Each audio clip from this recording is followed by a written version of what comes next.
So if randomness looks like some type of effect, and we generate a lot of rules, that's actually going to increase that likelihood. How do we mitigate that? We mitigate that by large numbers of records. So at 10, that's not sufficient. At 10,000, that would be a much better data set to create our rules.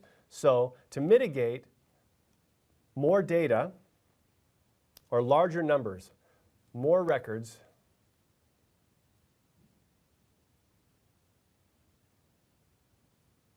are better.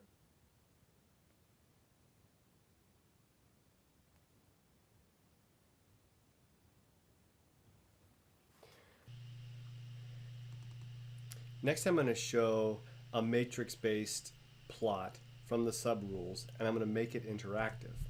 And so what comes up now is this matrix with 371 rules. We can see that there are two large blocks, and from the y-axis we see the consequent, and from the x-axis we see the antecedent. What we're seeing here is that this block here represents a whole series of antecedents that will imply a specific consequent.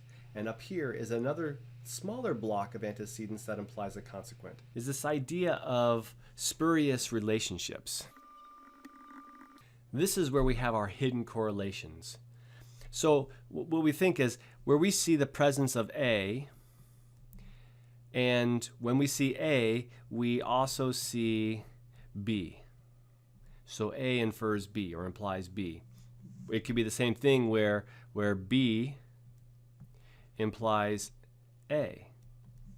But what we may not be aware of is actually there is a variable C that when C is present, C actually will infer B and infer A.